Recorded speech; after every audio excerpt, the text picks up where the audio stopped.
Et Philippe nous parlait de revanche, eh bien nous allons attaquer tout de suite par une des plus belles revanches qu'on peut souhaiter en ce début d'année. Tristan Bénard à gauche et Antonin Bobot à droite, face à face sur ce ring d'Ag. Et là franchement, Philippe, hein, Quand on connaît les deux, on sait qu'il va y avoir de l'action. on sait qu'à peine le round commencé, déjà les deux locomotives seront en route. Exactement. Et c'est un choc frontal très attendu. Et avec un homme dont on connaît le calme et le sérieux, c'est Tristan Bénard. On le connaît, on le sait. Et un homme qui lui aussi est calme et sérieux, mais qui a un esprit peut-être plus revanchard, c'est Antonin Bobot, parce que rappelez-vous cette défaite subie par Antonin, c'était en finale du tournoi Star Night à Vitrolles en 2017. Et donc cette défaite, Antonin Bobot, alors on ne peut pas dire qu'il l'a en travers de la gorge, parce que c'était face à Tristan Bénard, et quand on perd face à Tristan Bénard, on connaît la valeur du combattant. Voilà, on sait Mais que on n'aime pas perdre la montagne Antonin. est haute. Hein. Mais on n'aime pas perdre c'est Antonin. clair. Voilà. C'est sûr. Alors je parlais du ring de Dag, excusez-moi, nous sommes de la grande motte. Hein, si on continue sur la plage, c'est à côté. Hein, voilà. Mais tout de suite, hein, le duel et regardez cette coordination pied-point parfaite chez les deux protagonistes avec les high kicks, le travail en bas, le travail médian. C'est tout de suite, on a l'échantillonnage complet du kick. On n'oublie rien, et surtout Jean-Paul. Et là, nos téléspectateurs, on les gâte avec cette entrée en matière pour 2018. D'ailleurs, on leur souhaite la meilleure année possible. Bien évidemment à tous les combattants et à tous nos abonnés. Mais surtout Jean-Paul, c'est l'activité de ces deux boxeurs. C'est-à-dire on est juste après les fêtes. Et pourtant, regardez, ça n'arrête pas. Ce sont deux mobilettes. Vous voulez dire qu'il n'y a pas eu le temps de digérer, c'est déjà parti, mais c'est vrai. Mais quand on regarde leur carrière, Philippe, on observe que ce soit chez Tristan ou Antonin, ce sont des combattants qui sont toujours préparés. C'est-à-dire que toute l'année, ils sont à la salle. Ils peuvent accepter un combat à court terme parce qu'ils sont toujours prêts. Et ça, c'est une grande constante chez ces deux combattants. Et c'est une leçon. C'est d'avoir une grosse condition physique. Une leçon pour une grosse condition physique en permanence. C'est-à-dire qu'on est toujours prêt à y aller et à y aller au plus haut niveau. Et attention, pas de coup lorsque le boxeur se tourne, ce qui est illégal aussi d'ailleurs, de se tourner. La dernière minute du premier round. Belle sortie là, avec le low kick pour Tristan Bénard. Tristan Bénard qui reste sur 5 victoires de rang depuis 2016, ses 5 derniers combats. Donc on vous a rappelé cette victoire face à Antonin Bobot, mais en juin 2017, à Cavalère, il l'a emporté face à Roman Slutsky, qui était son dernier combat, sa dernière victoire. Quant à Antonin Bobot, lui, il s'est refait une santé malgré tout après sa défaite face à Tristan Bénard. C'était en octobre dernier, face à Andy Olmi au TK2. Où il l'a emporté, et ça lui a fait du bien cette victoire. Ça lui a permis d'envisager et de se préparer de la meilleure des manières pour affronter les nouveaux défis de l'année 2018. Exactement. Antonin Bobot, on le sait, hein, il a cette particularité d'accompagner chacune de ses frappes par un son. Voilà, donc c'est pas un hand de bûcheron, mais pas loin. Voilà. Très belle mise en bouche dans ce premier round entre Bénard et Bobot, avec déjà, comme nous l'avons dit, un très bel échantillonnage technique. Toute la panoplie du kick est là représentée. Et je dirais que Tristan Bénard sort très bien son épingle du jeu dans cette première round. Exactement, Jean-Paul. On peut dire que l'activité peut-être a été un petit peu plus du côté d'Antonin Bobot, mais on sait que son débit de coups est souvent très important. Par contre, on l'a vu, Tristan Bénard, moins prolixe, comme vous le dites de temps en temps, Jean-Paul, mais par contre peut-être un peu plus précis. On l'a vu travailler aussi avec le coup d'œil. Enfin voilà, il y a beaucoup de choses dans la boxe de Tristan Bénard. Quand on dit qu'il n'oublie rien, il y a ça aussi, Jean-Paul. Il y a cette dimension. Il n'y a pas que les coups qu'on donne, il y a ceux qu'on ne reçoit pas. C'est ça. Puis on a l'impression que sa première victoire lors de leur première rencontre a permis à Tristan d'avoir une feuille de route très claire et qu'il suit à la lettre. Ouais. Et puis il y a aussi cette osmose particulièrement réussie avec son nouveau camp finalement, Oui. parce que vous parliez des 5 dernières victoires. Eh bien, c'est vrai que Tristan, depuis qu'il y a ce camp pour lui à ses côtés, eh bien, ça marche plutôt bien pour Tristan, c'est le moins qu'on puisse dire. Alors maintenant, on va voir justement, parce que Antonin Bobot, même s'il a déjà donné beaucoup de coups, a déjà développé beaucoup d'actions lors de la première période, il est capable d'augmenter le rythme, lui. C'est généralement même sont très caractéristiques au niveau de la cadence. C'est vrai qu'il a une propension assez nette à pouvoir monter en gamme. Regardez, c'est ce qu'il fait d'ailleurs, ce qu'il n'a pas fait dans la première reprise. Il repousse des assauts de Tristan Bénard. C'est la première fois qu'il le fait reculer. Voilà, c'est ça, et ça fonctionne bien. Ça fonctionne bien parce que Tristan est meilleur en offensive qu'en reculant, même s'il sait aussi très bien boxer en défense. Antonin Bobot a tout intérêt à le pousser un peu dans ses retranchements et à lui marcher dessus. Et le public qui encourage Antonin. Beaucoup de supporters d'Antonin à grande note. Le genou, bien fait, le crochet du gauche, il était bien suivi. Bien avec les genoux aussi, Antonin Bobot.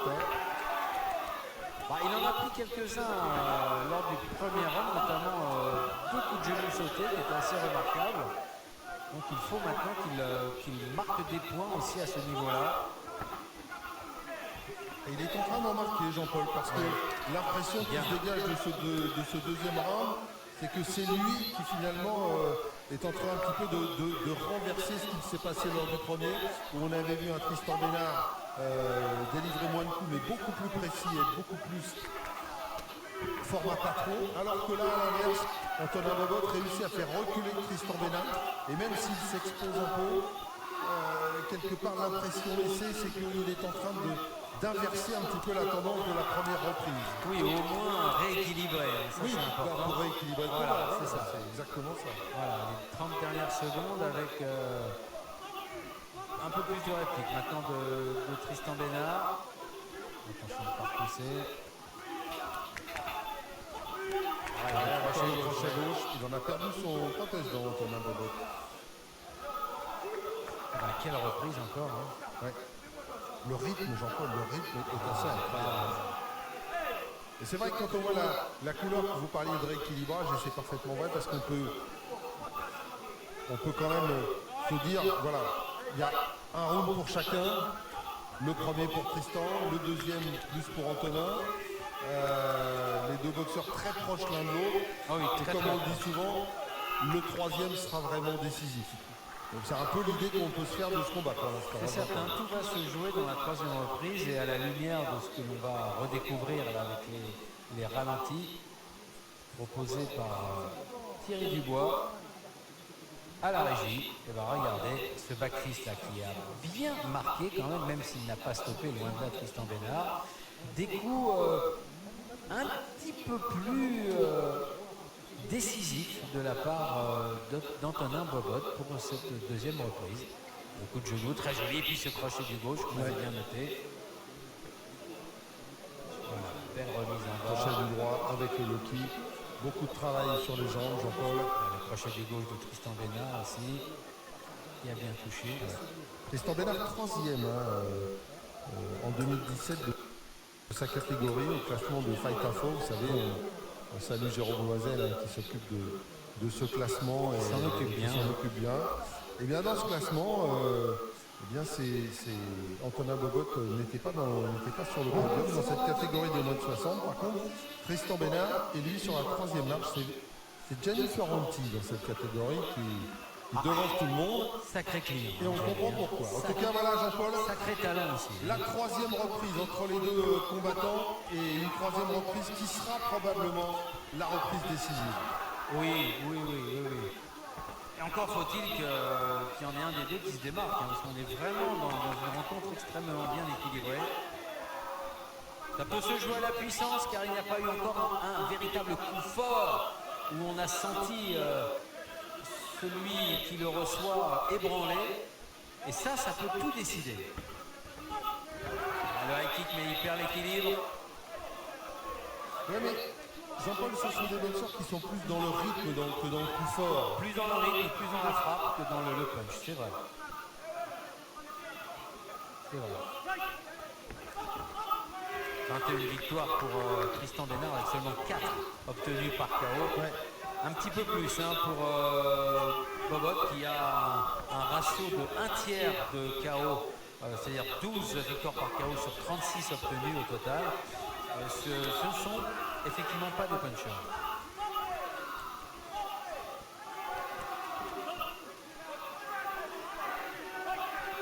En tout cas, il y a énormément de variété pour chez les deux boxeurs. Vraiment, tout est utilisé. On frappe partout, à tous les niveaux. Bras, jambes, les combinaisons sont construites. À chaque fois, on sent une vraie science du ring chez ces deux combattants. Vraiment, c'est vraiment très compliqué d'être juge là dans ce combat-là. Vraiment, les deux hommes sont proches l'un de l'autre. Oui, et puis en plus, ce sont des garçons qui tournent depuis de nombreuses années dans le circuit. Les juges les connaissent bien. Voilà, on est habitué, on connaît leur valeur. Et quand c'est proche comme ça, on a du mal à prononcer un verdict en la défaveur de l'un ou l'autre, alors que ils sont vraiment à égalité. Pas facile. Crochet droit de Bobot. Ça fait plusieurs fois qu'il arrive à le passer en tenant Bobot son crochet droit. Le coup de genou. Oui, une fois le coup de genou, on n'accroche pas, bien sûr. Il ne faudrait pas qu'il y ait un point négatif qui arrive maintenant. Là ce serait le drame pour celui qui le prend. Ah bah quoi qu'il se passe, Jean-Paul, un knockdown, un point négatif, un avertissement, quelque chose, ce sera, ça pourra devenir déterminant. Tellement les deux hommes sont proches l'un de l'autre. Alors il n'y a pas de titre, il n'y a rien, donc on sait que ça peut être un match nul. Bon, on va voir. De toute façon, on arrive à la fin de ce dernier round. Finalement, la fin de ce combat ressemble à s'y méprendre à son début.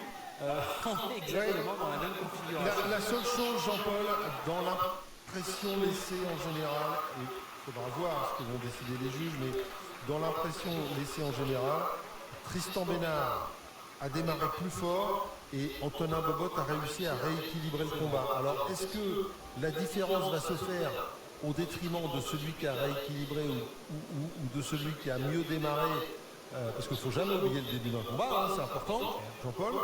Là, bon, il faut avoir...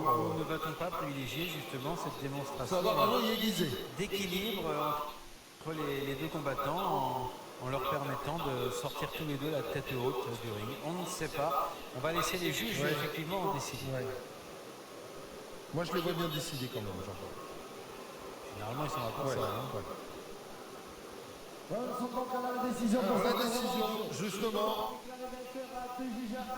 Le point rouge, monsieur Tristan Bénard. Alors, deuxième... Non. Oh là. Non, il y a un petit problème là. Ah oui, on l'a vu l'arbitre. Et non, c'est finalement Antonin Bobot qui l'emporte et qui égalise face à Tristan Bénard. Je vais aller le retrouver au pied du ring. Allez, on vous y retrouve également, Philippe.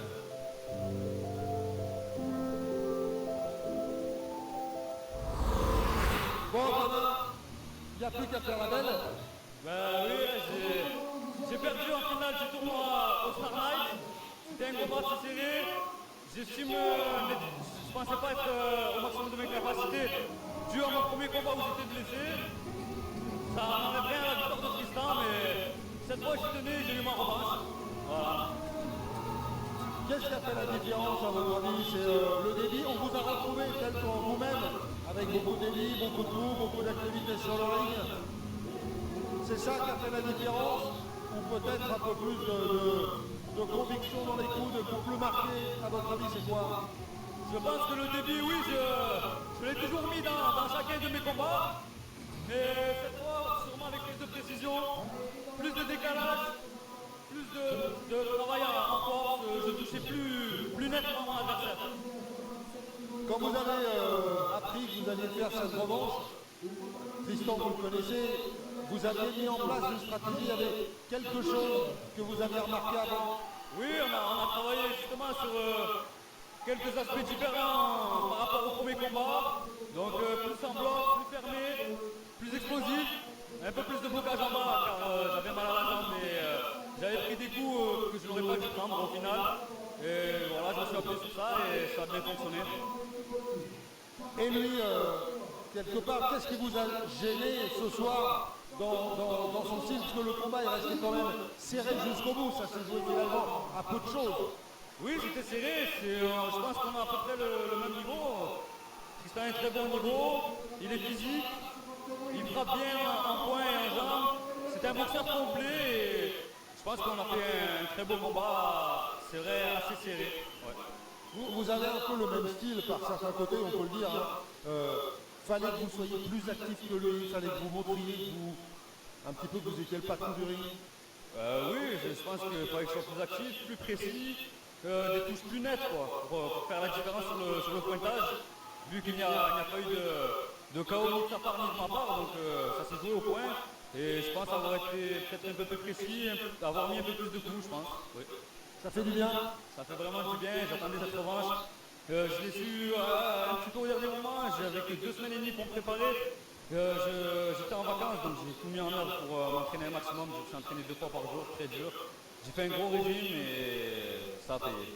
Très content. Et ben, bonne année alors. Merci beaucoup, bonne année à tous et merci de nous suivre sur cette chaîne. Merci beaucoup, bonne soirée.